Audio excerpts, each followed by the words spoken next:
بسم اللہ الرحمن الرحیم اللہم صلی وسلم علی نبینا و حبیبنا محمد۔ رمضان کے آخری عشرے کے متعلق چند باتیں بتانا مقصود ہے، اور اس میں بہت ساری چیزیں ہم سیکھیں گے انشاءاللہ۔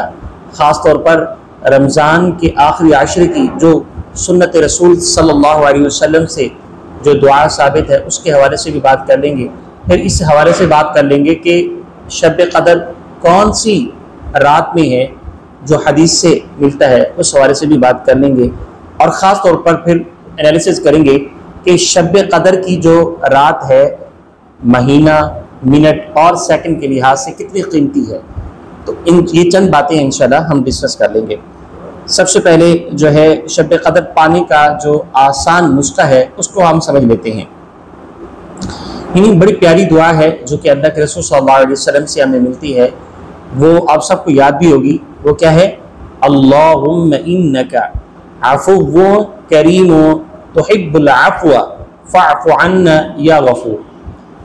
یہ دعا کا اہتمام کریں، ساتھ ساتھ میں کوشش رہے کہ عشاء اور فجر کی جو نماز ہے وہ جماعت کے ساتھ پڑھیں اور تکبیر اولیٰ کے ساتھ پڑھیں، چونکہ حدیث میں آتا ہے جس کا مفہوم یہ ہے کہ جس نے عشاء اور فجر کی نماز پا لی جماعت کے ساتھ تو کم و بیش اس نے پوری رات کا اجر اور ثواب پا لیا۔ تو پہلے تو فرائض پہ پابندی ہو، اس کے بعد پھر نوافل پہ آ جائے۔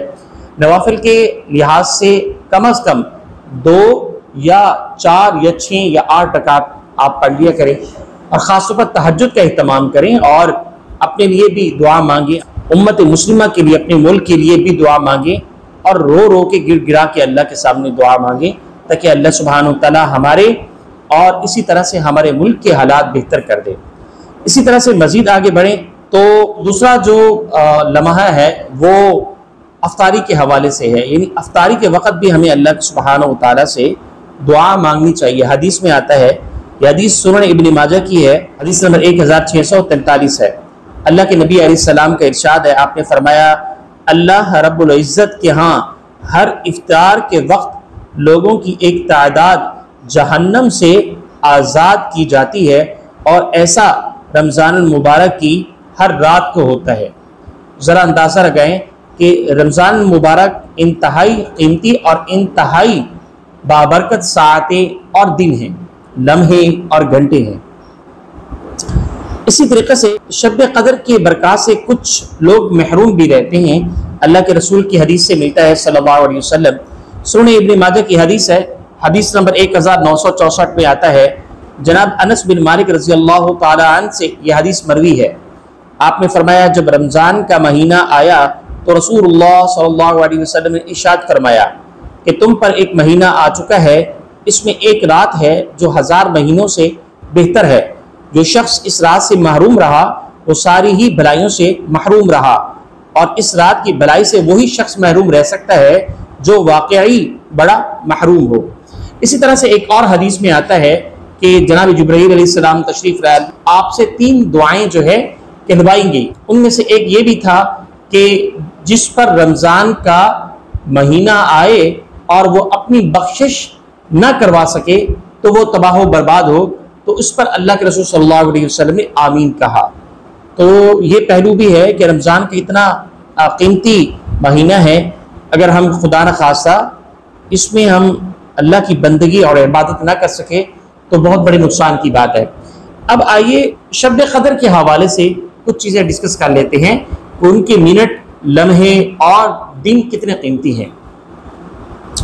دیکھیے یہ بات تو طے شدہ ہے کہ شب قدر جو لیلۃ القدر ہے وہ ایک رات کی جو فضیلت ہے وہ 83 سال کی عبادت سے زیادہ افضل ہے، 83 ایئرز۔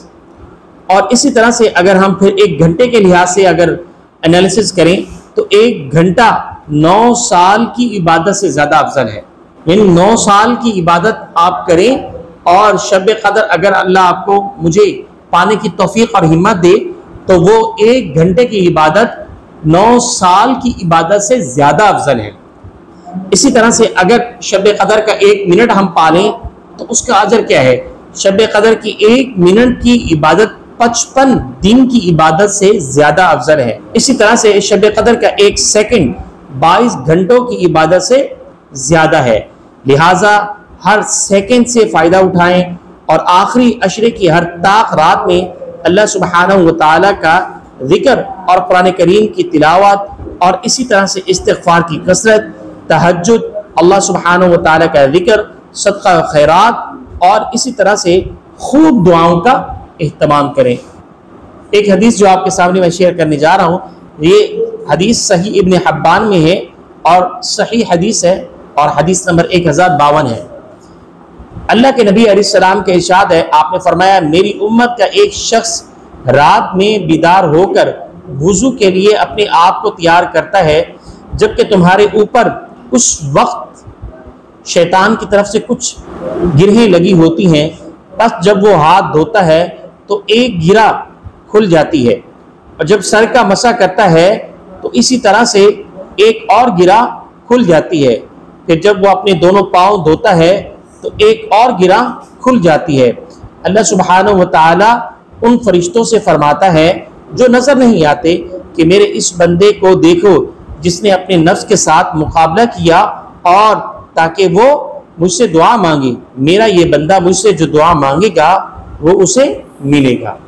تو یہ ہے وہ بات، جب ہم اللہ کی عبادت کرتے ہیں تو سب سے زیادہ جو نقصان ہوتا ہے وہ شیطان کو ہوتا ہے، اور سب سے زیادہ جو خوشی ہوتی ہے وہ رحمان کو ہوتی ہے۔ تو ہمیں اس کا خاص طور پر اہتمام کرنا چاہیے۔ شب قدر ہو چاہے وہ اس کا ہر لمحہ ہر سیکنڈ بہت انتہائی قیمتی ہے۔ کوئی سوال ہو تو بتائیں مجھے۔